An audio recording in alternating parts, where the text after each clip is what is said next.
Welcome to another edition of 12.5 Minutes. My name is Jared Kelly, and I'm with my friend and co host, Liz Whitehead.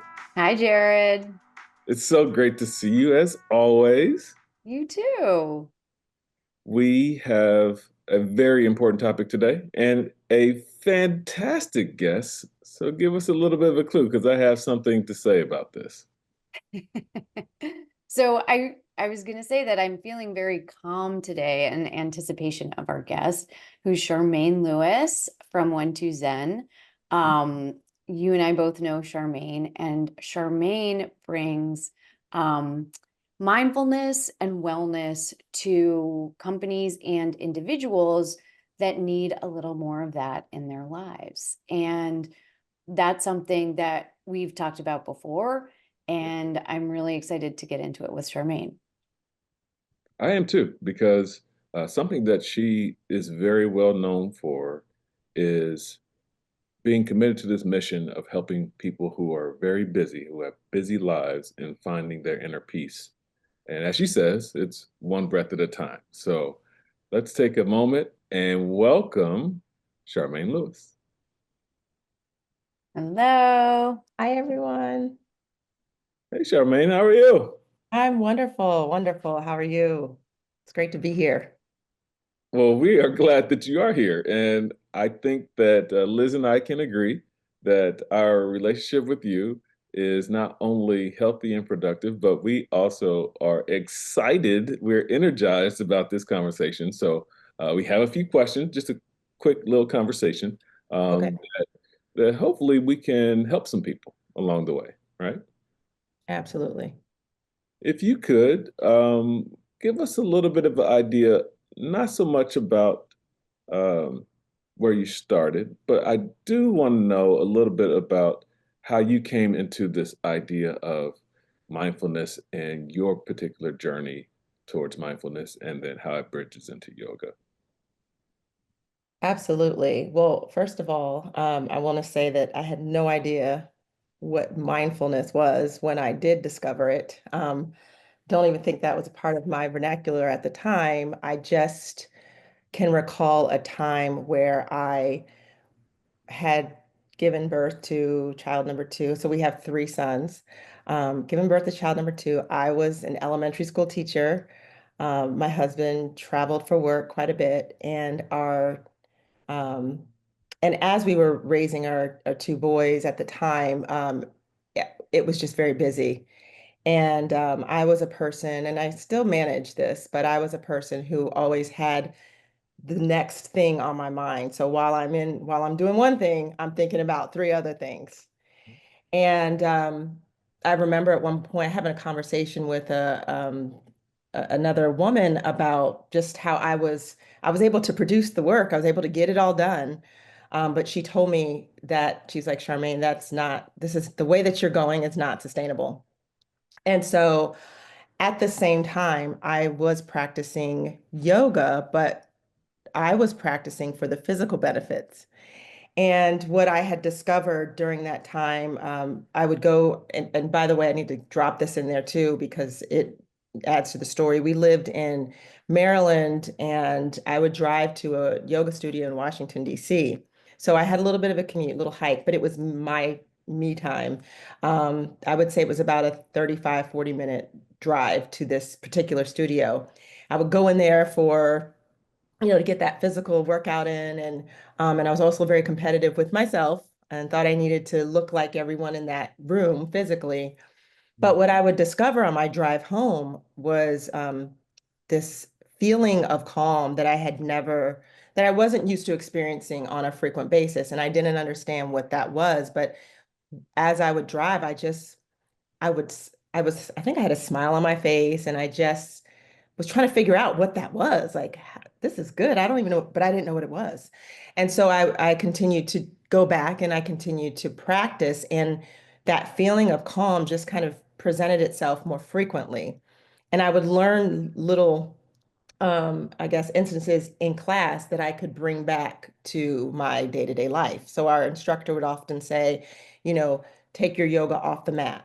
And I didn't understand at first what that meant, but then as I continued doing it, I did. And I would start applying little techniques like breathing techniques or um, just finding or noticing when I felt calm and when I didn't feel calm and make adjustments. And so that kind of led to, I would say, an intentional way of being in terms of mindfulness, if that That's answers. it's I think that's incredible because I'm in Maryland. I often talk to Jared about the commutes in Maryland.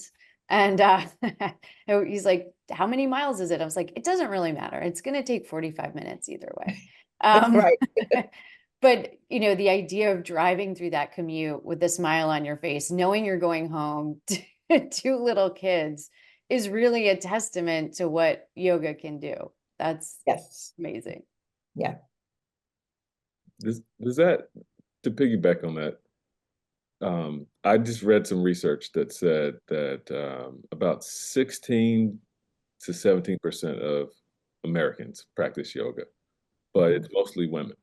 Mhm. Um, and what I hear is this vibe that women have. They go through a lot, right? Their days are different than men, just on a just pure, specific gender level. But I think there's something else in there that maybe is it gender that women are more open to yoga or more open to being able to calm themselves? Like, what do you think is different? I definitely, think the truth of what you just said. I think that women are definitely more open. We're kind of oftentimes well, we're more expressive, with our feelings emotionally. We're okay with, saying that we don't feel well or that we're okay. It's hard to ask for help, but we will ask for help, right? We'll own certain things. We'll own our feelings and emotions. Where I don't know that men necessarily are quite comfortable with doing that. I think we are trending in that direction. I'm starting to connect more with men who are very comfortable in expressing themselves, or maybe one-on-one, just saying, this is a change for me. This is different for me. But I know that it's needed. And so I just think traditionally, it's not been cool or the thing to do for men. Men are very caught up in men can be, let me just clarify, not it's not all men, but can be more ego driven, and that's based on, maybe upbringing or just what society says that men should do or how men should respond. Um, so I think society actually plays a role in that, but it's definitely becoming more of a conversation amongst both men and women. And I think that's a wonderful thing because it translates into every aspect of their lives. And so I think it's a very healthy direction that we're moving in. Yeah. I think the competition aspect too, which isn't absent, as you said, like we first went and you were like, all right, I got to do like if they're not going to do the modifications, I'm not going to do the modifications or what Right. have you. But I think there is something where we can get past it. Like, oh, there's an additional benefit. And then you take that in as opposed to like, I didn't compete with anybody. Nobody won or lost. Exactly. It's, everything comes back to self in this practice. And that's another, I don't know if we're going to get into that later, like solutions for like how to deal with situations, but it all boils down to what's on the inside. And that's, I think, the biggest takeaway for me and why I continue to get back on my mat and do the work, you know, physically and spiritually, because we have the answers internally, but there's so much noise outside, external noise, that oftentimes it's hard to hear what our internal voice and what spirit is saying to us. So. It's clear the impact that yoga has had on you and this mindfulness practice. Tell us a little bit about the impact you see with other people as well, with your clients. Absolutely. I'm reflecting back to the most, I guess, recent experience I've had with an organization of young teenage athletes, actually, last weekend, with a great organization called the 26 Project here in Charlotte, North Carolina. And they ranged from, say, 15 to 18 years old. And for many of those young teenagers, it was their first time practicing yoga. Um, but we just, they were very receptive and calm and kind in the beginning. But we had a little bit of discussion about what it was. We did a breathing exercise, and then we actually went into the practice. And after the practice, of course, I um, had people share, like what they were feeling, what they discovered. And many of them, well, actually, one in particular I thought was amazing. This young gentleman who had he had just come out of a breathing exercise that we'd done. So it was about a 5-minute visualization breathing technique. And he said he could feel his heart beating. That was the first thing he said. And I paused for a moment because initially my thought was, well, that's what our heart, is supposed to do, right? And I'm so accustomed to, I guess, connecting. But then immediately I was just in awe of him because what teenager thinks about their heart beating? They don't, right? They're not thinking about that day to day. But the fact that he was able to be still enough and to be quiet enough, and to feel that physical aspect of an organ that works no matter what, like we don't control it. It knows what to do. That was mindfulness. And that was a big aha for him, a big discovery. And so then after the yoga practice itself, many students shared that they felt calm, that they felt empowered, that they didn't know they could do some of the movements or the poses that we were able to get into, but they were able to do it. So that was the empowering feeling for them. And they felt like they could, some of this could translate. We talked about how this could translate in their day-to-day lives for, before a big game, right? Maybe you meditate or you take a breath before you hit the ball or before you kick the ball or shoot the ball or whatever it is that you're doing. Maybe before a big test, or maybe you're applying to, colleges and you're like worked up because you're trying to solve for all the things, and you all we have is this moment right here and right now. And so how are you feeling right now? Our job is to get ourselves into a space where we are feeling well and can just understand what's happening in the present moment so that we can see what it is that we want clearly for the future. So I'm always impressed by young people. And I would say, that really was impactful for me, especially with my history and working with students or children coming from the world of teaching or education.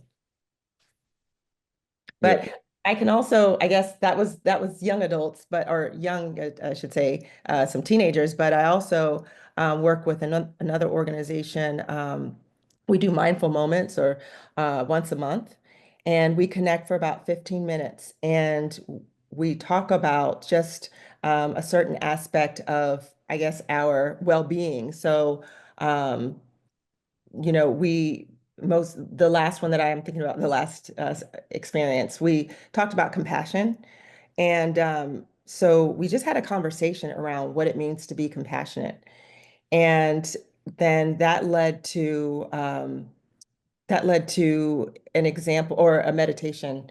And we walked them through a meditation in which they envision themselves being compassionate. And oftentimes we associate compassion with other people. But we talked about compassion for self because we can't give what we don't have. And so, well, it's not going to last. I'll say that. And so we walked through this meditation on, we visualize being compassionate around ourselves, what that would look like. Then we walked through what it would look like to show compassion for someone else. So thinking about somebody that might need compassion. And then at the end, we just kind of talked about that experience, what was felt, journal that experience. And I've been working with this organization for actually almost a year now. And the results have just been amazing in that they are receptive to the experience. They consistently, respond back with wanting more. And it has just shifted, I will say, the energy in that moment and for the week ahead. So it's just a wonderful thing, a beautiful thing. I like that because what you described there is a continuity of various communities, right? We talked about, you know, the community of women that and the empowerment that comes with being able to organize and translate emotions and the rigor of daily life, children, and otherwise, all the different hats and roles that we play. But you know, there's obviously a community of kids, young adults, and there's also professionals. Professionals, I think, right now, especially with the economic environment that we're in, those of us adults that are living, whether we're entrepreneurial lives or in corporate lives or just daily jobs, we're all going through something, and it may not translate into a healthy environment. So my question or thought to follow up with that is, what is your recommendation, you know, to help people manage this emotional time when they're trapped in their emotions, especially in a workplace environment? That's a very good question that I think about often, just from my own personal experiences and then just talking to other colleagues and friends, family members. And I am a I am a very actually compassionate individual. I have a heart for just the world. I have a heart for humanity, and I don't like to see people suffering. And so I'm always like figuring out ways that I can help. And in this particular atmosphere, as you explained, or this environment, it is it's definitely challenging, right? But the first thing I'm going to say is the solution for most things is being able to connect with yourself, right? So um, first you need to recognize, people need to recognize that they're feeling a certain way, right? And it starts there. Um, so when you recognize that, then the question is, but what do I do? And you have to know yourself first to be able to do anything. So because people are going to tell you to try this, that, or something else. And it's good to try different things, right? They may or may not work. But when you know yourself, when you, for example, you may know that every time you listen to a song, a particular song, it makes you happy, right? We'll start simply that way. So if I'm in a rut, I oftentimes will turn on, and I just did before I connected with you, I turned some music on because it lifts me up, right? So it can be as simple as that. Now that's not solving for everything, but that will solve for the moment because I know music makes me feel good. Another thing, some people like to, well, I'll just say this, simply getting out in nature, right? Taking walks in nature. Like it doesn't have to be this extreme shift in the moment, but you have to know when you're feeling a little off and what you can do to bring it all back. And you might not even, maybe you're feeling great today, right? But you want to be, I like to say, play offense rather than defense. So how can I play offense? Well, if I know music makes me feel good, I'm going to listen to my music daily. If I know I have a favorite podcast, I'm going to listen to that on my commute to work or maybe while I'm getting ready in the morning. Um, I'm going to make sure that I take walks in nature because nature provides a healing energy for my mind, for my body. So I'm going to make sure that I do that. So I wanted to drop those little nuggets out there because those are things that, again, you need to know yourself and know what works for you. And for me, yoga is my groove. So I, make an effort to practice that as much as I can. And I love sharing that with others. But also when you're in a space, let's say you're in an office or you're at your laptop doing work and you just feel it piling on, you can do simple things such as breathing techniques, right? There's the box breathing method I think many people are familiar with, where, you breathe in for 4 seconds, you hold the breath for 4 seconds, and then you release the breath for 4 seconds. And what all of this does, so when we don't want to just we're solving for the moment, but okay, long term, what is it that we're trying to accomplish here? Reevaluating and assessing what's going on in your life or what's happening at work or what's happening in the space. And when you practice when you work small, right, and you do this frequently, it leads to aha moments, the bigger aha moments and clarity. And so, again, nobody can tell you what's meant for you, only you know. But when you're able to practice these day-to-day techniques or pull those tools out, then you're able, it gives you clarity so that you can solve for the larger situation. We're not going to fix, what's happening out in the world right now, but we can fix ourselves. And I just want people to know that you can do it for free, right? And I just shared a few examples. But you know, I- again, know thyself is, I think, the most important message. And that's something that I learned going through all of the experience in this healing practice and in this space over the years. That's great. I love it doesn't have to cost money. You don't need a matching set from Lululemon to Right, make it right, work. right. Yeah. And that's what I used to think it was. I used to do all the things, and it's still fun. So if it's fun to do those things, if that turns your light bulb on and gets you going, go for it. But it's not a demand. It's not a, I have to do those things before I take care of myself, you know? Yeah. Exactly. Well, Charmaine, we've run out of time, but thank Oh, you. that went Thank by you. quickly. Yeah, it Okay. did. I know, I know, I know. This is amazing because it's a thought process that I think we need to have as professionals, as just personally in our homes. Teaching kids, I think, is a great extension of that, so they learn it and kind of grow with it, as they get to becoming an adult versus learning it when you're retired, Right. there's a lot that we go through, and I think there's a lot of healing that comes along with it. So thank you for sharing those nuggets, and thank you for joining us and giving us some of your time for 12.5 minutes. It was absolutely my pleasure. Thank you all. It's an Thank honor and a you. pleasure. Thank you, thank you, thank you. So, Liz. So that was great. I have been lucky enough, and I think you have to practice with Charmaine and know that it's a great experience. You feel all the things that she was describing feeling from yoga before she could even say it was mindfulness or breath work or that kind of thing. And I think that's such a wonderful trait that she has and a wonderful gift that she gives to other people, that she felt these impacts. She felt that something changed in her body. And then with the physical, the mental, that they're all related. And not only that, she wasn't just like, I'm going to achieve and do more, but I want to share this. She created a business so that she could share those impacts with people that could really benefit from them. And I think that's great. And I felt the benefit myself. I agree, and I think that to add on to that, Charmaine is a perfect coach when it comes to understanding if you're just getting started, if you're trying to return to a practice, or if you're trying to advance your practice. And we're all in different positions, and that's okay.